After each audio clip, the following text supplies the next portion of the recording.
Magandang umaga po sa atin lahat. Ako po ay excited to be here. And I hope excited ka rin po, no? So, naniniwala po ako na lahat ng magagandang bagay, kamukha binanggit ko sa panalangin, may ka-partner. Mhm. Oh. So, I can't be here, by the way, kaya po ako nakatayo dito, si Pastora, siya naman yung nagpipreach po sa NL, sa New Light City, di ba? Ang tawag po doon, partnership, no?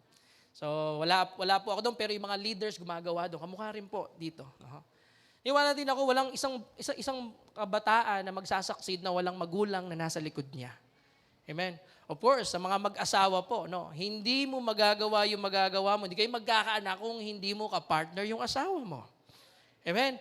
It's all about partnership. I don't know if you have discovered that. But kung tatanungin ako kung si Batman, sabi nga, di ba may mga sikreto po. Si Batman, mayroon pong Batcave, si Superman, mayroon po siyang kryptonite. Right, di ba? Si Iron Man may arc reactor, si Thor may hammer po siya. No? Isang bagay na nakita ko po, mga successful na tao may ka-partner. Tell me who your friends are, I will tell you who you are. No? Narinig natin kay Pastor Gerald, sino yung mentor mo? No? At ipe-predict ko kung ano yung future mo. So it's all about partnership. It's all about partnership. No? So, and you know what? Kaya po ako narito because kami ni Pastor Jam magka-partner po kami. Amen? So, and I love to be with him. No? Hanggat makakasama, hanggat makakadikit. No? Didikit because I know I need partners. Sabihin mo nga sa katabi mo, kailangan mo ng ka-partner. Ayan. Lumalakas yung mga lalaki lumalakas yung loob ng mga lalaki natin. Pastor, manliligaw na ako. Kasama yan, di ba? Kaya kailangan pag-ayusan mo yung pagtatrabaho mo, yung pag-aaral mo, di ba? Lahat ng ginagawa mo, bakit? Because one day, you will be a suitable partner. Sa mga babae, ganun din po. Tama? So magkakaroon ka ng partner. Ayaw mo naman na sa team nyo, ikaw yung weakest link. Amen? So kaya pag ikaw, kasama mo mahuhusay, ikaw din, magpapakahusay. Kasama mo magagaling, matitindi ka rin, magpapakatindi ka rin. Bakit? It's about partnership. Amen? So nasino mo na ba kung sino yung mga kasama mo? Nasino mo na ba sino yung mga lagi mong kasamang mag-milk tea, mag-coffee, yan. Because those are your partners, okay? Those are your partners, okay? So, babasa po tayo ng talata, no? Ito po ay sa Ephesians chapter 2 verse 10. Yan. Pwede ba nating i-flash sa ating screen, okay? Sabayin nyo nga po, ito po ay sa New King James Version. Okay? Sabay-sabay po nating basahin ang salita ng Diyos. Ready? Go! For we are God's workmanship, created in Christ Jesus to do good works, which God prepared in advance as our way of life. Okay? So ito pong talata po na ito, no? This is one of my secrets. Okay? Nung pe-pray ako, Lord, ano ba yung gusto mong i-share ko dito po sa GC? Sabi niya, share something that's in your heart. And ito po yung sa aking heart, ito po yung nasa heart ko, no? At ito yung naunawaan ko. That's the reason kung ba't nagagawa ko. No? No, last week, of course, narinig natin yung message ni Pastor Jam about geared up, no? We are in the preparation. No? Sino dito na-realize mo na hindi ka pakyawan, ikaw ay arawan. Amen? So, di ba? And alam mo po, kaya mo magagawa yung geared up na yon, no? Kaya mo magagawa yung preparation, yung arawan, because you understand this verse. Ito po yung aking naunawaan. No? Naunawaan ko yung verse na to. Ang sabi po sa verse na to, for we are God's workmanship. No? Another word is we are God's partners. Amen? Wala po akong title sa message ko, pero po, pwede na lang natin titlean siyang for we. Sabihin mo nga, for we. Yan, para madaling tandaan. Nasa unang yan, for we. Okay? Kaya po ako handito ngayon kasi merong kami ni Pastor Jam. Parang controversial yata yun. Hindi, meron talaga kami eh. Amen. No? Kaya po ako nakatayo dito. Hindi po ako nagpipreach sa labas sa ibang church. No? Talagang, yung kay Pastor Rani, dahil nga po, habi ko, Pastor Rani, kaya ako lang pupunta sa church nyo kasi merong tayo. Amen. At kaya rin po ako narito dahil sinabi ni Pastor Jam, naunawaan niyo po ba yun? Mahalaga na merong tayo. Tanungin mo sa katabi mo, meron ba talagang tayo? Kung katabi mo yung cell leader mo, sabihin mo, cell leader, meron bang tayo? Tanong ko, may asawa mo, meron ba talagang tayo? Mahirap po na gumawa, mag-gear up nang walang tayo. Maglalagay tayo ng training dito, magpa-plan 40, hindi ka naman a-attend. Bakit? Wala naman palang tayo. Sabi, MU. May mutual understanding, maling unawaan. Amen? So, kaya po sa akin, hindi po ako nahihirapan makipag-usap sa mga pastor. Lagi for example, kahapon po, kausap po si Bishop Jun Moya ng Baliwag. No? And kaya po ako nakipag-usap sa kanya, mamaya kausap ko naman po si Pastor Vic Aquino. Hagonoy naman po yun.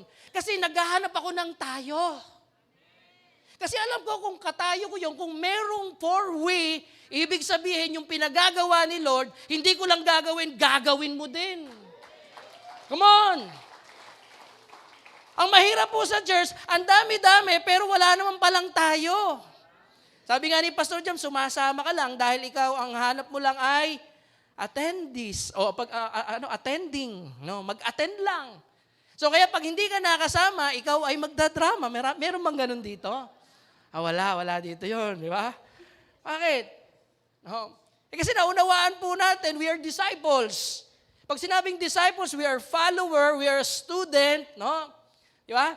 Tayo po ay student, follower, learner ng ating Panginoong Jesus. No? Taas nga po kamay ng mga cell leaders po dito. Taas po ang kamay ng mga cell leaders. Okay, baba nyo na po. God bless you po sa buhay nyo. Ang tanong, may mga kaporwi na po ba kayo sa team? So maganda po siguro this week, no, tanungin nyo muna. Baka pala kaya ka hirap na hirap magbaba, hindi mo naman pala kasama. Kaibigan lang pala. Diba? Hindi naman pala ka-workmanship. Diba? Hirap po na, napagod ka, diba? Nagpa-milk tea ka, no? Naglibre ka na ng naglibre, pero umasa ka lang, tapos iniwan. Ang tawag dyan, UTI. UTI na ba kayo? Ako po, dami ko ng ganyan eh. Umasa, tapos iniwan. Diba? UTI. Tanong mo katabi mo, may sakit ka ba? Parang marami yata dito. Grabe tawa ng mga primary Nakakahalata di ba? So na-UTI ako. No? Ang ganda nung goal setting namin. Tapos nung harvest, walang dumating. Mga ganyan. UTI ang tawag doon. Ikaw din ang may kasalanan. Bakit? May four-way na. Baka kasi yun muna yun. Bago natin maunawaan yung workmanship, hanapin mo muna yung mga kasama mo. May four-way ba talaga? May mga nag-iisip na yung katabi mo, may four-way nga ba? For example, dito po, no? Yes, may mga bakanting upuan, pero alam natin, meron pong four-way dyan. Kaya po tayo excited. Kaya po tayo mag-harvest next week. At sa susunod pang linggo, dahil naniniwala po tayo, merong tayo. Sabi mo sa katabi mo, may tayo. Sige po, ganun may kamay niya. Sabi mo, may tayo. Kasi pwede na pa ako umuwi niyan. Bakit? Kasi sagana naman po tayo sa teaching, sagana tayo sa mentoring. Ang mahalaga lang, dapat meron tayong understanding, meron talagang tayo. Kaya pag sinabi ni Pastor Jan, magko-conquer tayo. Amen. Magwi-win tayo. Mag-i-stranger evangelism tayo. Magpe-prayer for 3 tayo. Buti na lang may tayo. No? Naalala ko po, nung ako po ay magpastor, no? Hindi ko po talaga pangarap magpastor. I hate the pastor. No? Because I don't like the life of the pastor. Yung mga nauna. Okay? So, tapos, eto pa. Pumasok ako sa Bible school. Pagpasok ko sa Bible school, naging malinaw sa akin, tinatawag ako ni Lord sa PBS College. Doon po na-confirm yung calling ko. Alright? Sabi ko, patay-patay na yan. No? Ayaw ko, pero tinatawag ako. Wala akong... Ganun po ang calling eh. Hindi mo talaga gusto. So, sabi ko, ako lang ba gagawa na to? Hanggang sa, of course, dahil may calling, to serve kay Lord, hanggang sa na-connect po ako kay Pastor Jam. No? Na-connect ako sa vision. And nakita ko, naunawaan ko yung Matthew 28:18-20, hindi pala ibinigay sa isa. Ibinigay pala yon sa 11. Pag chinek nyo po yan, Matthew chapter 28, verse 16-20. Siyempre, naghudas na po si Judas. Sabihin mo sa katabi mo, umalis na yung umalis. Huwag mo nang hanapin yun. Pero may 11 natira. Okay? May 11 natira. At yung 11 natira po, sabi po ni Jesus, humayo kayo at gawin yung alagad ko ang lahat ng bansa. Doon ako nagkaroon ng revelation, may tayo. Kaya na-excite po ako. Sabi ko, damay-damay na to. Hindi lang pala ako tinawag ni Lord.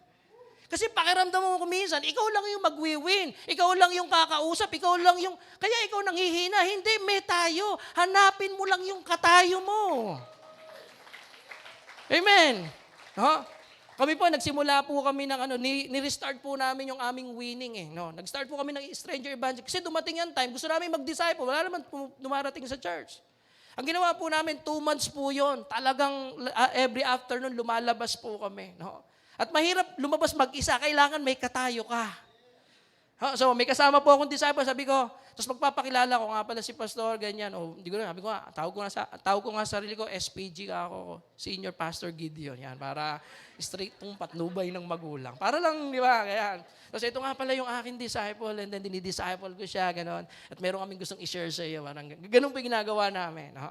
And sa pamamagitan po nakawin po kami ng mga bagong at nakakatuwa, yung mga bago po namin na win, sila ngayon yung nagwi-win din, nag-i-stranger evangelism. Pero nakita ko lang po doon, yung principle lang tayo. Mahirap mag-isa. Si Jesus, sinugo niya, dalawa nga. Sinugo niya yung 11. Ibig sabihin, we need to discover the power of a team. Because when there's a team, there's a conquest. Diba? At yung team po na yun, tayo yun. Sabihin mo sa katabi mo, tayo talaga. Amen. Diba? So may tayo. So yung po yung, sabi po ng for we are, tapos puntahan po natin, God's workmanship. So hindi ka basta-basta. Remember si Pastora Malu, sabi niya, you are not just. Sabihin mo nga sa katabi mo, hindi ka just. Why? We are God's workmanship. Kalahain mo yun. No? Dati, ikaw, ang pakinabang mo sa demonyo, sa kamunduhan. No? At kaya mo nagagawa yon because hindi mo pa kilala kung sino ka talaga. At according sa talata, hindi ka basta-basta. You are God's workmanship. I don't know how you look at yourself.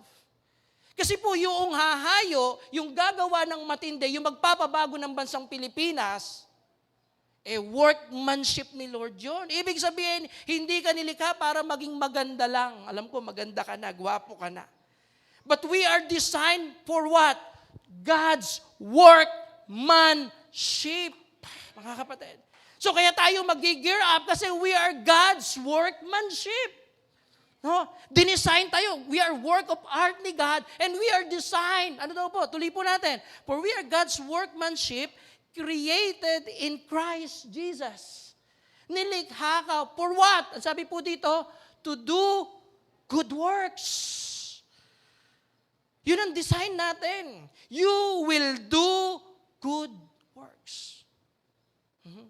Para po yung electric fan. Nung dinesign po yan, para magbigay ng hangin. Nung dinesign po yung air condition, para magbigay ng aircon, di ba? Yung ilaw, magbigay ng liwanag. Ikaw, ba't ka nilikha ng Diyos to do good works? May gagawin. Hindi po tayo dinesign para maupo. We are designed to do good works. Pwede ba natin palakpakan ng Lord? Grabe. Sige, yung pagpalakpak mo, nakakalaya ka, no? Na hindi pwedeng wala akong gawin, kailangang may gawin ako. Bakit? That's my design. Di ba? Yung bang ikaw, hindi ka papayag na talagang pakyaw ka lang. Di ba? One time, big time, hindi ganun. Dapat arawan. Bakit? You're designed to do good works. Paano po kaya, I'm imagining, lahat po kayo dito, lahat po tayo dito. Araw-araw may kinakausap. Araw-araw may pinupuntahan. Tapos sasabihin mo, bakit may lakad ka na naman ngayon? Sabi mo, I am God's workmanship. Diba? Ang sarap po nun. I am God's workmanship. Created in Christ Jesus, what? To do good works. Ito maganda. Which God prepared in advance. Sabihin mo nga sa katabi mo, advance. Kaya alam nyo po, kaya merong mga trainings tayo, may pinagagawa sa atin because we will advance. Because as you advance, the blessings are waiting for you.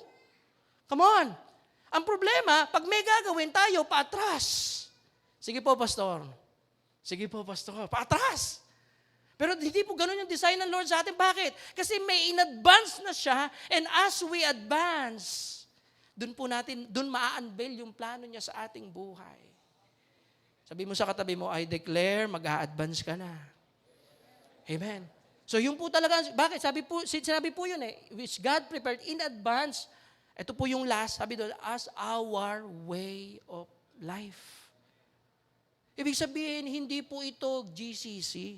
Hindi po ito G12. Hindi po ito New Life City. Hindi rin po ito training lang. Ito po yung buhay talaga natin. Sabihin mo sa katabi mo, welcome sa totoong buhay. O, di ba?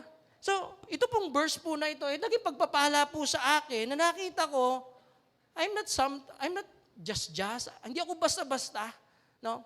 And ako po, meron po akong pinagpe-pray, ito po laging pray ko every morning, no? Next year po, magpo-40 na ako. So, pagpalagay na lang po natin, umabot ako ng hanggang 60 lang yung buhay ko. Sabi ko, Lord, may 20 years pa. Sa 20 years na yun, ano pa ba yung magagawa ko? Kung ikaw, sabihin natin, mas may edad ka na sa akin, ibig sabihin, mas less na yung time mo. Pero ang tanong, kung naunawaan mo yung verse na to, you are God's workmanship, ibig sabihin, may ilalabas ka, kapatid. No? May ilalabas ka, hindi ka dinisign. Sabi nga, you are designed to do good works. Ibig sabihin, kasama na doon, isusupply ng Lord yung pangangailangan mo, aayusin ang pamilya mo, aayusin ang anak mo, makakapagtapos ka ng pag-aaral, kasama na doon na ikaw makakapag-asawa. Amen. Kasi gagawa ka ng good works Kasama yun doon. Pinlano ng Diyos yun, at sa sobrang tindi ng plano, kahit nung nagkasala ang tao, ibinigay ng Diyos yung kanyang nag-iisang anak para lang i-restore ka pabalik dito. Ibig sabihin, ang tunay na redemption, ang tunay na nakakilala kay Lord, kasama sa workmanship. Amen. So hindi ka para bumait. Hindi ka para maging okay lang. You are created in Christ Jesus to do good works. Sino po excited po doon? Be excited. Come on. Di ba? Di ba? Ito po yung time para mabago yung isipan po natin na hindi ako basta-basta. No? Hindi ako para sa kaaway. Ako ay para sa Diyos. And I am designed to do good works. Amen, mga kapatid. Sabi ko sa 20 years, kasi niniwala po ako dun sa principle ni Jack Ma. Yung 10-10, alam niyo ba yun? First 10 years ng buhay mo sa family. Para lumalabas, may 6 na 10 ka lang. Nakakailang 10 ka na. Ako po, kakatatlo na. Ha? Mag-aapat na. First 10 years sa family. Sunod na 10 years, pag-aaral. Sumunod na 10 years, pagpapahusay. 21 to 30. Pagdating ng 30 to 40, you'll start your own business. And pagdating ng 40 to 50, be a millionaire. Ako excited. Sabi ko, 40 na ako, magiging milyonaryo na ako. Amen. Tapos pagdating ng 50 to 60, you enjoy your millions. Iba kasi pag 50 to 60, rayuma dito, sakit dito, naku po, maintenance. Hindi yun ang plano ng Diyos. Ang plano ng Diyos, pagdating mo ng 50 to 60, ikaw ay nagpapakaligaya na. Tapos pagdating ng 60 and above, ipapamigay mo na yung million mo. Siyempre, malapit ka nang mamatay. Sabihin mo sa katabi, makukuhanin ka na ni Lord. Papamigay mo na, di ba? Alright. So, kaya ako nakikita ko, kung magpo-40 na ako, di may 2 10 na lang ako natitira. Ang tanong doon sa 2 10 years na yon, ano ang gagawin ko? Tanongin mo yung katabi mo, ano gagawin mo?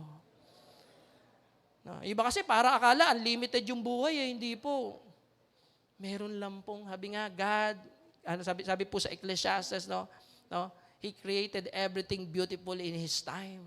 May isa pa po akong favorite verse sa Psalm 139, verse 16. Sabi mo, batid mo kung ilang taon ang haba ng aking buhay. Pagkat ito'y nakatitik sa aklat mo na talaan, matagal ng balangkas mong ikaw lamang ang may alam. Pag tayo po'y namatay, of course, lalagyan ng lapida, nakalagay rest in peace, nakalagay born, Gideon Lopez. Born July 14, 1984. Ang wala na lang po yung died. Pero sure mo, lalagyan yun. Meron yun.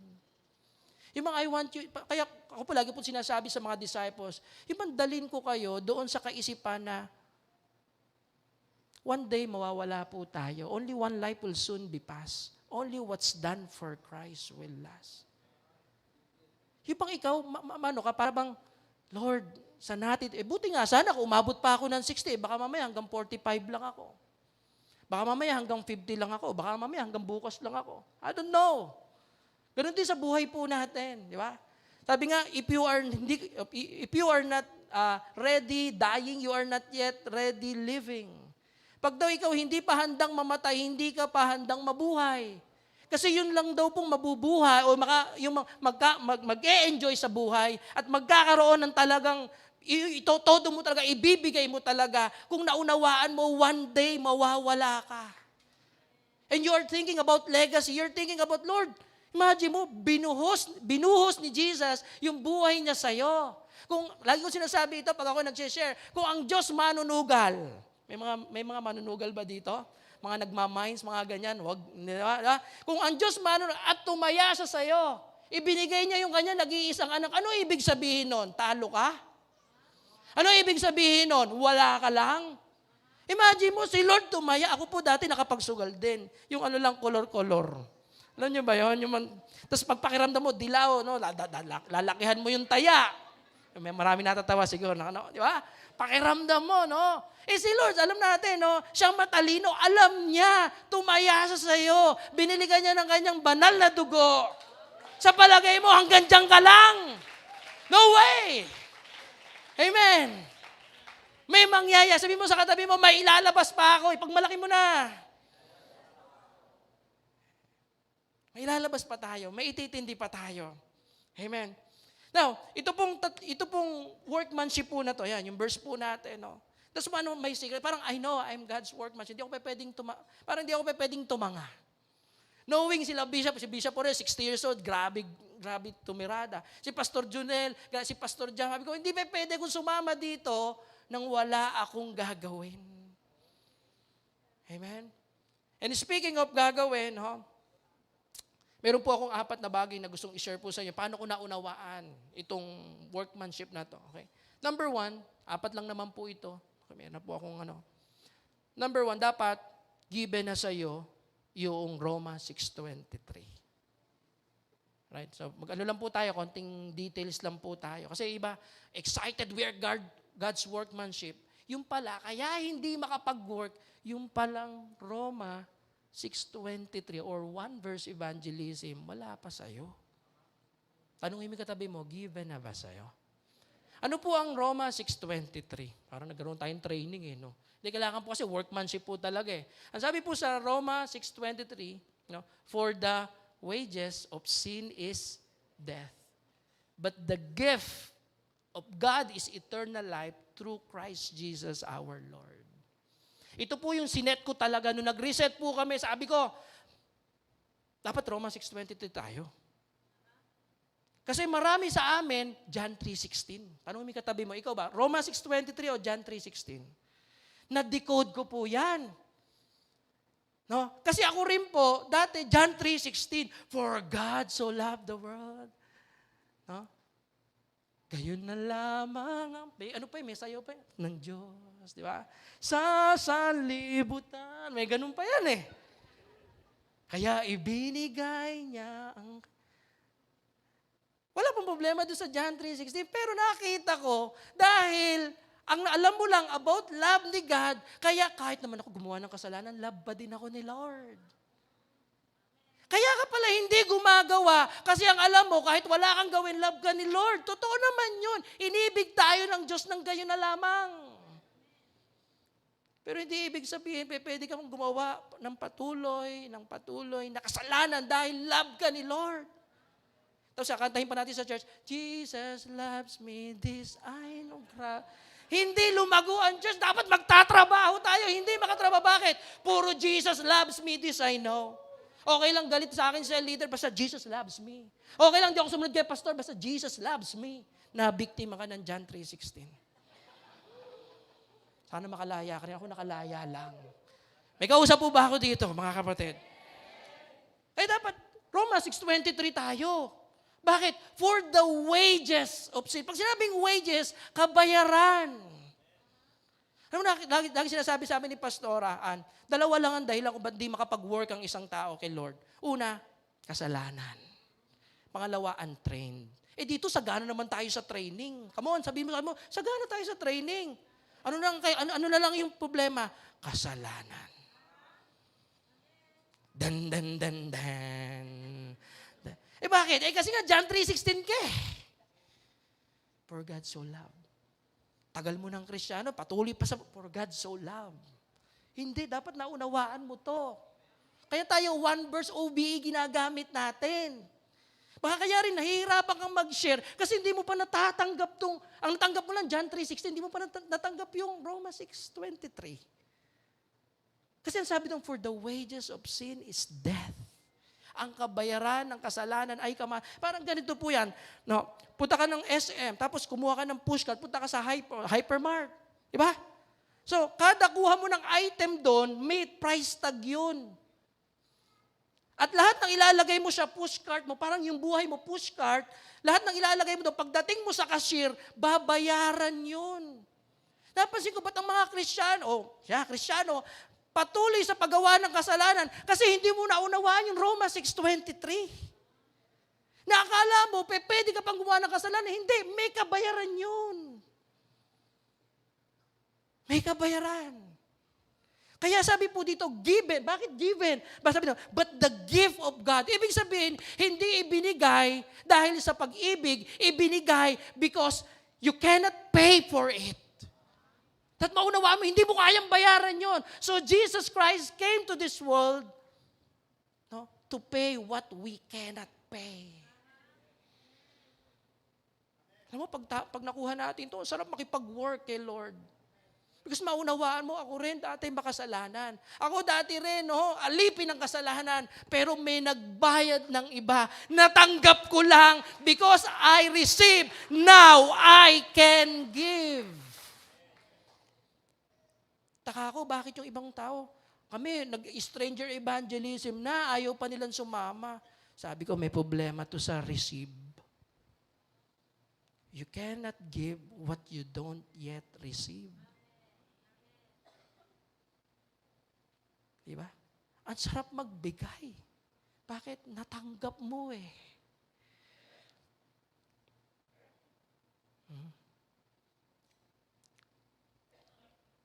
Amen po ba?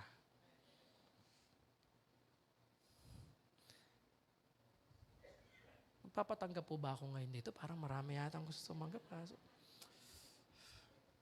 Pero of course, ano naman po yan? Personal di ba? Sabi ko nga po dun sa mga na-sharean ko na, maganda ng tiyakin natin. Kasi simple lang naman niya, kung ikaw nagpapatuloy pa rin sa paggawa ng kasalanan, John 3:16 ka. Pero kung ikaw ayaw mo na sa kasalanan, ibig sabihin natanggap na, given na sa iyo yung Roma 6:23. Amen. May mga first timer po ba tayo dito ngayon? May mga first time, ganun po. May isa. Praise the Lord. Plakpan po natin, meron po tayong first time.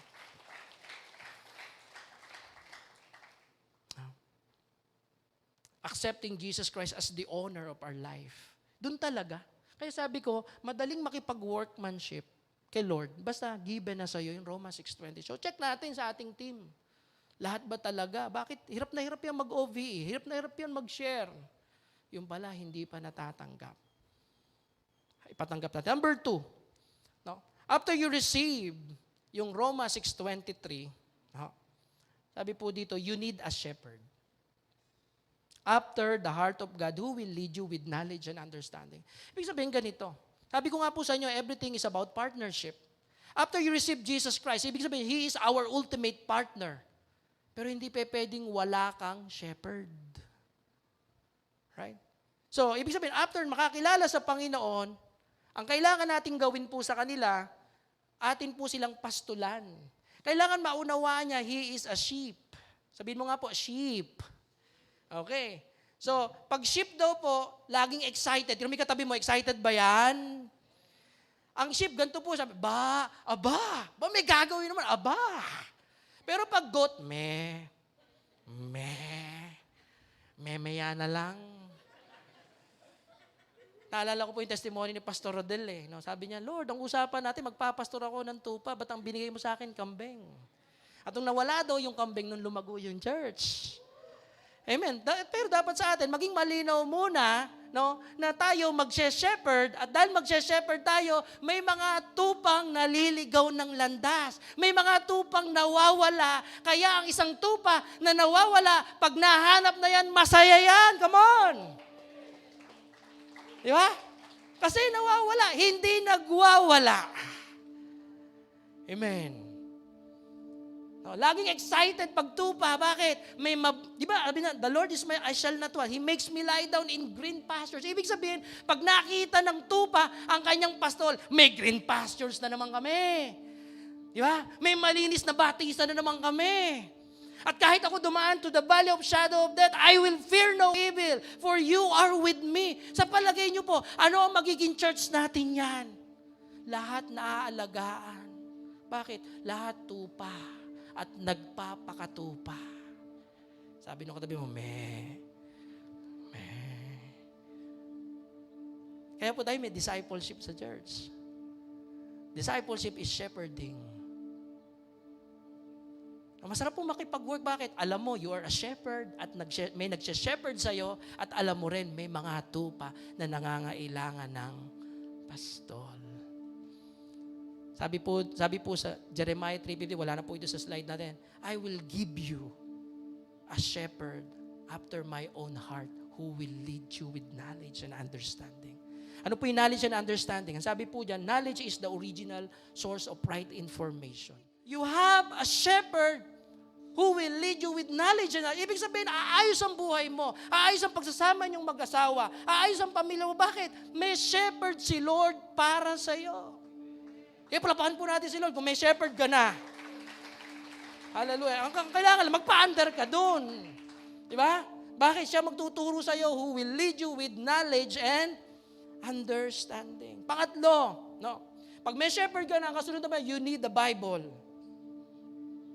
Ganito po kami mag-work. So, sineshare ko lang po sa inyo paano kami nagwa-work. Kaya pag-uusap kami, paano ba workmanship natin dito? Kumusta Romans 6:23? Okay na. May shepherd ka na ba? Sunod nun, dahil may shepherd ka, kailangan ng Bible. Bakit? Imagine nyo, yung shepherd mo, hindi nagbabasa ng Bible. Paano kung inuuto ka lang yan? Alam nyo po, yung pagkakakilala ko sa Panginoon, tinanggap ko po si Lord by yung ganda po ng presentation. Pero hindi ako naniwala doon sa pastor na nag-share. Bakit? Sabi ko, unfair. Siya nagbabasa ng Bible, ako noong time na hindi nagbabasa ng Bible. So ang tingin ko, sorry po for the word, ang tingin ko sa mga Kristiyano na nakikinig, pero hindi nagdadala ng Bible, hindi nagbabasa ng Bible, uto-uto. Tanungin mo yung katabi mo, uto-uto ka ba? Diba? Kasi it's a matter of life and death. And sabi ko, hindi pwedeng, hindi ko basahin yun. Ang problema doon sa church po namin, yung pinanggalingan kong church noon, walang nagtuturo, walang discipleship. Naririnig lang sa preaching, pero po, hanggang preaching lang. That's the problem. No? Tapos, parang tingin ko pa doon sa nagtuturo, humahalaw lang, yung bang para bang gano'n. Yung mga gano'n, sabi ko, kung ano lang maisipan na to, kung minsan pabor pa sa kanya. Kasi hindi ko alam yung systematic na magbabasa ng Bible araw-araw. Catholic po kami. Ganun po yung background po namin. Kaya po ang nangyari po sa akin, after I graduated from high school, pumasok po ako sa PBS College of Bible not to become a pastor. Hindi ko po pangarap maging pastor. Kaya po ako pumasok sa PBS College of Bible because I want to read the Bible. And I want to know if the Bible is true. And you know what? After 1 year, kasi may New Testament survey, may Old Testament survey po doon, may basic Bible course po kasi, nakita ko, totoo pala yung Bible. At doon na nag-start po yung aking struggle from within. Sabi ko, Lord, gusto ko maging architect. Sabi ni Lord, paano naman yung mga tao? Di ba kaya ka narito? Kasi walang makapagturo sa iyo ng Bible. And ito, kaya kita dinala dito, kaya kita tinawag because you need to tell them they need the Bible. They need the Word of God. Napansin ko po, yung iba kaya hindi makatodo sa gawain ng Panginoon because wala kang Bible. Di ba? Nakikinig ka lang, and that's a hearsay. Kasi ang revelation, manggagaling yun sa pagbabasa mo ng salita ng Diyos, pagbabasa mo araw-araw, and the Holy Spirit will speak to you. So kaya, hindi pa sabi ko, if you want to work with God, you need a Bible. Kailangan mo ng Biblia. Tarami katabi mo, may Bible ka na ba? No, ito po, hindi po ako nagpipreach na hindi ko dala to. No. Yes, ito po ay naka-iPad, pero po sa akin, kung wala po itong Bible, binili ko po ito 1998. No, po, it is appointment Bible, old, matanda na po siya. Binasa ko po talaga siya. Kasi ako po may pagkasigurista hindi ako uto-uto. Sabi ko, gusto ko kung, kunyari, nagpipreach, ang gagawin ko, bubuksan ko yung Bible ko, i-check ko. Kasi alam ko yung nagpipreach, hindi naman siya perfecto. Tao lang din yun. Pero ginagamit lang siyang mouthpiece. Pero as I open my Bible, as I read the Word of God, the Holy Spirit is speaking to me. Kaya po ako nabago.